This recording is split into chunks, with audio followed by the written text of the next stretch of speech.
I was on that hill there.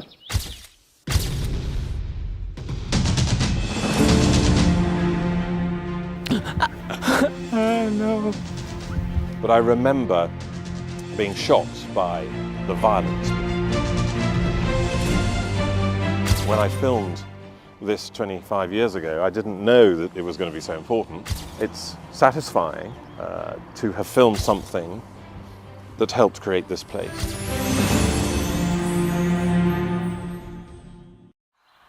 Hi. I'm Vaughan. Nice to meet you. I think it's important. I'm one of the few witnesses to this. So I think while I'm still alive, I think it's important to come back, support the family and say hello to them. And they're always pretty happy to see me, so it's good. 25 years ago, I didn't know that it was going to be so important. When I came back after the Serbs had left to have a look, the bodies had been taken. It was a few days after. I came back to see what had happened and went through the rubble just to sort of have a look at it, digest it, and understand. And I saw a coffee grinder, and it was broken. I think a bullet had hit, you know, the arm that turns it, and it was full of coffee. And I thought, okay, I shall take the memento. So at home, I have, it doesn't belong to me, it belongs to the Yashari family, but they know I have it, and they say I can keep it for the moment. And so I have Adam Yashari's coffee grinder and broken by a bullet.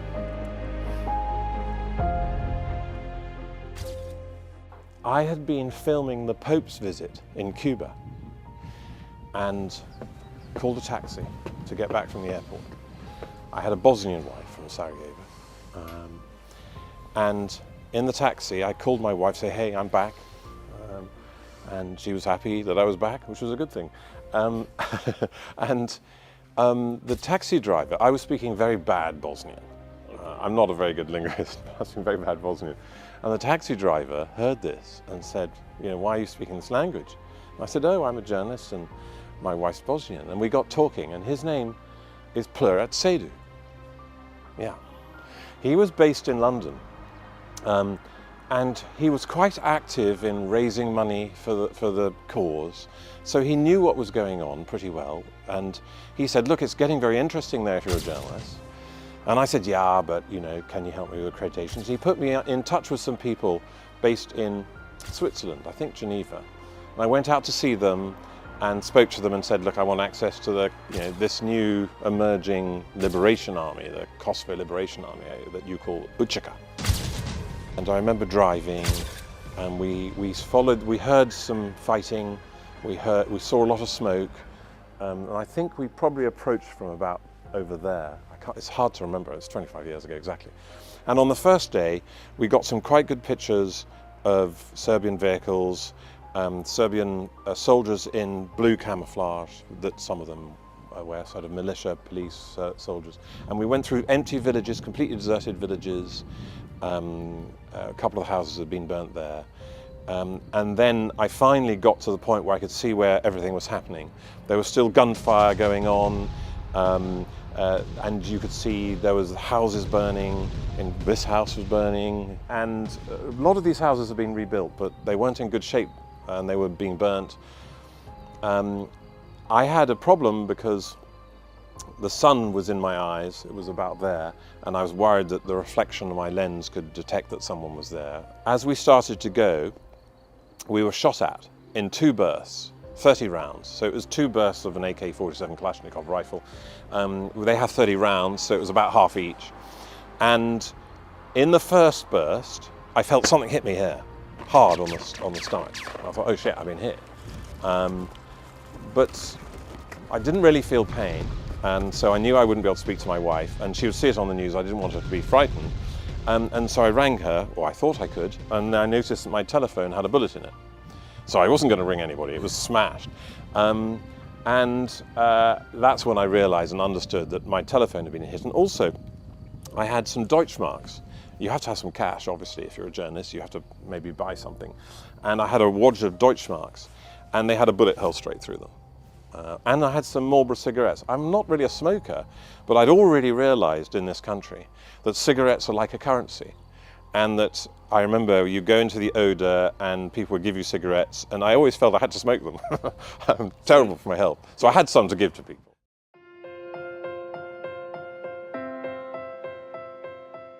We went back to the Grand Hotel and we edited it, put it into a piece, and it was my job to then take the tape. We used to use tapes then. I had to get that material to London quickly, and the only way we could do it was through the Serbian television service. And then you could send it by satellite. Now you guys, you cameramen, you can put it on a little chip and you send it on the internet. Well, we didn't have that. What we had was we had to go to the Serbs, and so you could only get it out through the Serbs and they could see it. But they couldn't see it beforehand. And this was normal in television then. You know, all the television companies in the world had agreements where you could go in and you could put tapes in and then they would send it back and then they charge you. I remember we gave it to the Serbian lady who was managing what was called the feed station, and she put the tape in and pressed play, and we could see it was being sent, and it goes via Belgrade. So it went Pristina, Belgrade, Belgrade, London. But it's live, so if it's left Pristina, it's in London. You know, it's like a half a second. And so she was watching this. And at first it just was nothing, and then her eyes were opened, and then I realized she didn't know whether to stop it or something like that. But she didn't.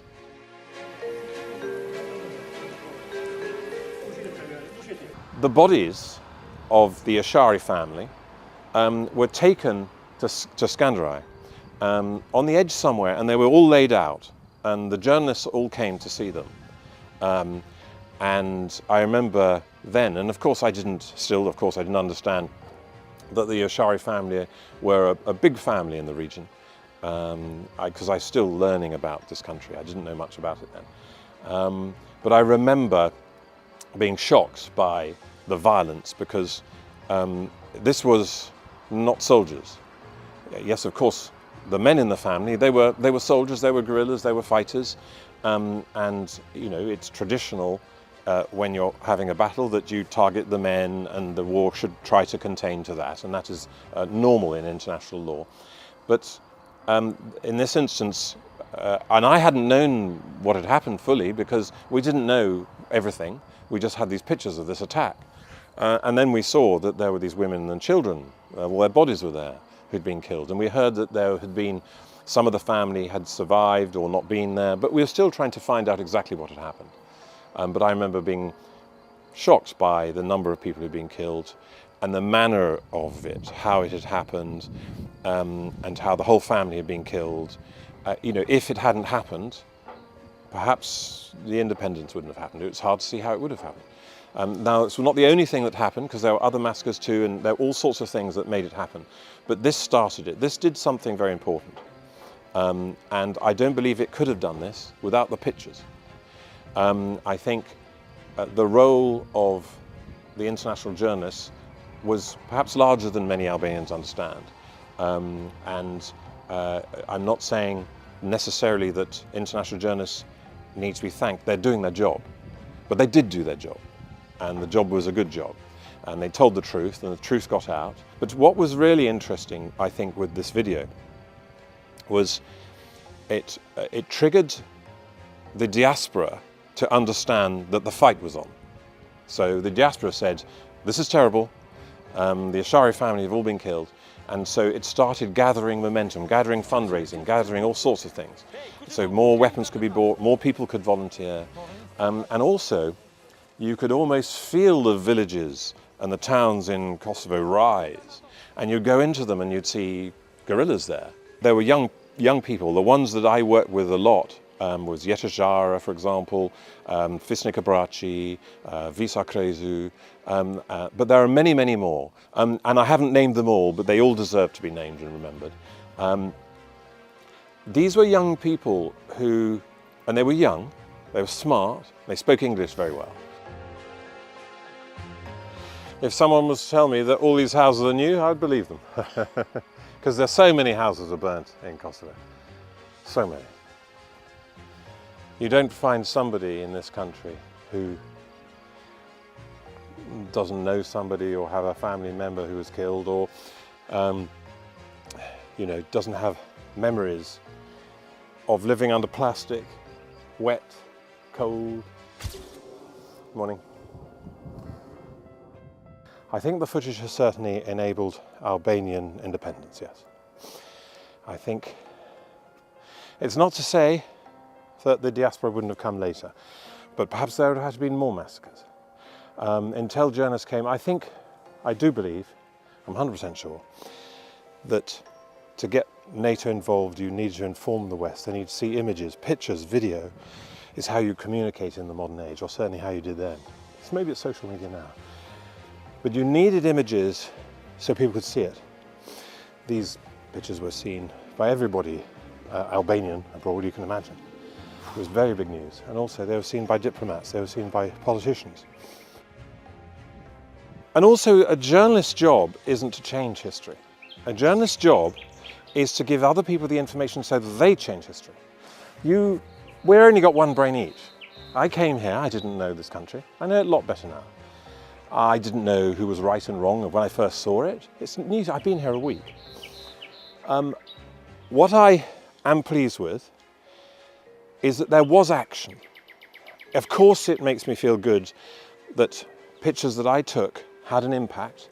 And if they saved lives, if they did good, if they did something good, but it's not even for me to decide that, because as a journalist, as my profession, an activist's job is to change the world. Mine is to tell the truth of the world, so many brains can decide what is the best outcome. You have to be humble to be a good journalist. Otherwise, you're something else, you're a propagandist. I didn't come here wanting to take a side, but I did care very much about human happiness and people's lives. And I do believe that international journalists, quite a lot because they took images of 3 massacres, Prekaz being the first, Obria being the second, and Ratchak being the third. These pictures arranged a timeline for NATO to come in. Without them, NATO may not have come in. Without one of them, NATO may not have come in. We don't know that. I remember that building there was the one that the armoured vehicles were smashing into. That building was on fire, that building was on fire. There were more fires somewhere to the right. There was a fire over there. So all the buildings that haven't been repaired were clearly on fire, and I saw those. But I think lots of these other buildings were also destroyed, and some of them may be new. I mean, the museum's new, I wasn't there. You know, you asked me, how does it feel? Yeah, I'm pleased. I am proud of filming this. Yes, I am proud of filming this.